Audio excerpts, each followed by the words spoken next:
കള്ളക്കടൽ പ്രതിഭാസത്തിന്റെ ഭാഗമായി കേരള തീരത്ത് ഉയർന്ന തിരമാലയ്ക്ക് സാധ്യത. മത്സ്യത്തൊഴിലാളികളും തീരദേശവാസികളും ജാഗ്രത പാലിക്കണമെന്ന് മുന്നറിയിപ്പുണ്ട്. അലക്സ് റാം മുഹമ്മദ് വിവരങ്ങളുമായി ചേരുന്നുണ്ട് തിരുവനന്തപുരത്ത് നിന്ന്. അലക്സ്, വിവരങ്ങൾ. അലക്സ്, ബ്രിജിത്ത, തെക്കു പടിഞ്ഞാറൻ ബംഗാൾ ഉൾക്കടലിൽ ചക്രവാത ചുഴി നിലനിൽക്കുന്നതായി കാലാവസ്ഥാ വകുപ്പ് അറിയിക്കുന്നുണ്ട്.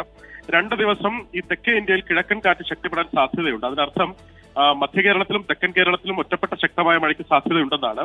2 ജില്ലകളിൽ, തിരുവനന്തപുരം, കൊല്ലം ജില്ലകളിൽ ഇന്ന് യെല്ലോ അലർട്ട് പ്രഖ്യാപിക്കുകയും ചെയ്തിട്ടുണ്ട്. ഈ മഴയ്ക്കൊപ്പം ശക്തമായ കാറ്റിനും ഇടിമിന്നലിനും സാധ്യതയുണ്ട്. പൊതുജനങ്ങൾ ജാഗ്രത പാലിക്കണം. തീരവുമായി ബന്ധപ്പെട്ട പ്രധാനപ്പെട്ട ജാഗ്രതാ നിർദ്ദേശമാണ് രഞ്ജിത്ത് നേരത്തെ സൂചിപ്പിച്ചത്.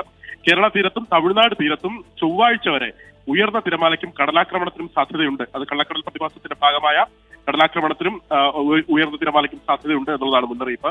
തീരദേശവാസികളും മത്സ്യത്തൊഴിലാളികളും ജാഗ്രത പാലിക്കേണ്ടതുണ്ട്. മത്സ്യത്തൊഴിലാളികൾ അവരുടെ മത്സ്യബന്ധന യാനങ്ങളും അവരുടെ മത്സ്യബന്ധന ഉപകരണങ്ങളുമൊക്കെ സുരക്ഷിത സ്ഥാനത്തേക്ക് മാറ്റി സൂക്ഷിക്കണമെന്നുള്ളതും ദുരന്ത നിവാരണ അതോറിറ്റി വ്യക്തമാക്കുന്നുണ്ട്. ശരി, അലക്സ് റാം മുഹമ്മദ് തിരുവനന്തപുരത്ത് നിന്ന് വിവരങ്ങൾ പങ്കുവയ്ക്കുകയായിരുന്നു.